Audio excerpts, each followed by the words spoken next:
you know the average cost in the United States per year to live in an apartment is $18,000 a year? Compared to the $23,000 a year to live in a house, and that 37% of the population in the United States lives in an apartment, according to the National Multifamily Housing Council.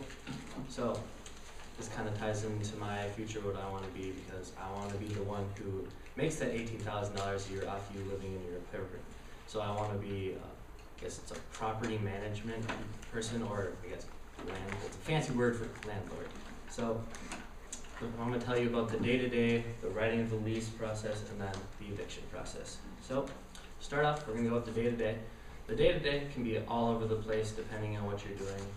If you're in like a remodel stage, you can only be going to the same apartment building every day, fully tearing it all the way apart, putting in new carpet, painting on the walls, putting up new walls, making the rooms different sizes, putting in sinks, countertops, cabinets, all that.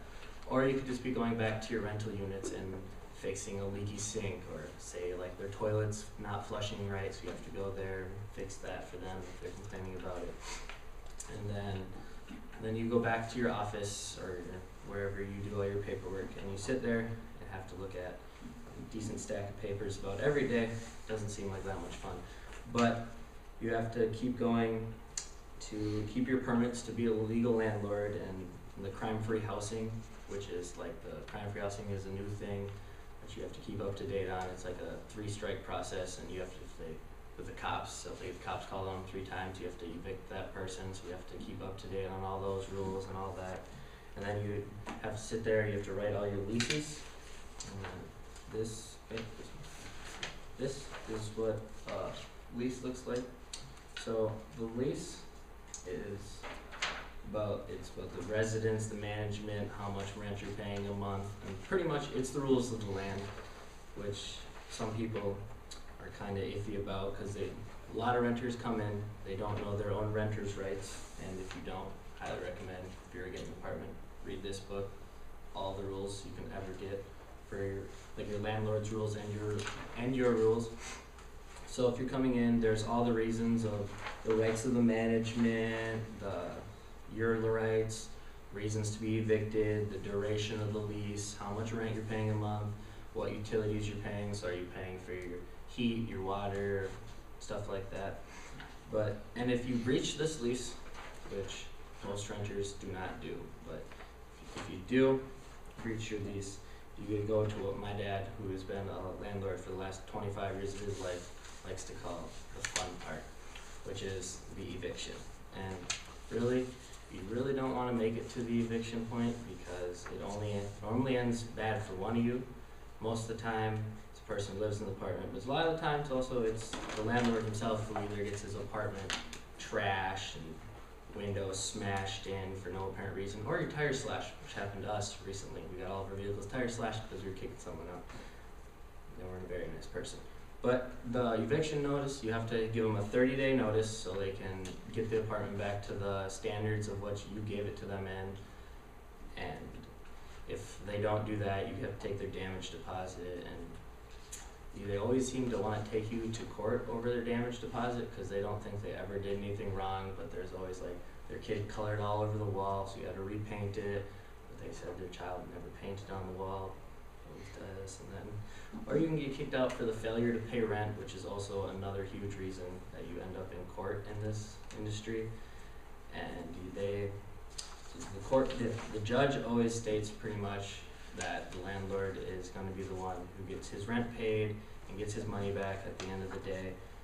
So I don't know, I just think it's really interesting to like going to all the apartments, seeing how different people live, seeing how gross some people are, and how crazy clean some people are that you would think are dirty. And I just want to follow the family traditions, or not the traditions, family business, and then stay in this industry. So those are the day-to-day, the lease, and the eviction notice. So, thank you.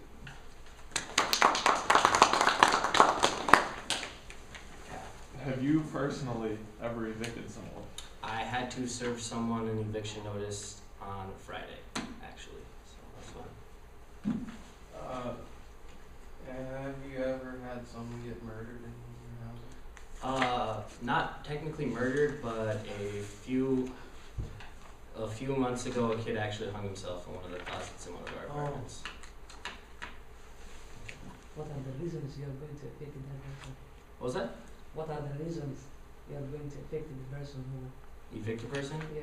Well, if they didn't pay their rent, if they exceeded their damage deposit, if they're loud, or if they break the crime-free housing rule, which is like the 3-strike policy and you're out, stuff like that. Don't you have to paint the walls in between each tenant? No. Oh. Do you not? So do you like Utah? Oh, I love it.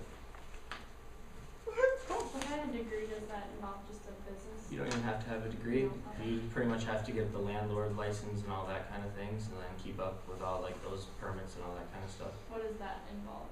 Just be licensed? Yeah, you have to go through like the city that you live in, and then you have to get your things certified by all these people and stuff like that. Pretty easy process though. Anyone can do it. So it's a family business, are you gonna like inherit your dad's building, or are you gonna like buy your own? I want to get my own, because I don't want to just have to piggyback off my father, but what happens, happens, I guess. He wishes he could just inherit his dad's. I do. I really do. Did you evict the poor kid?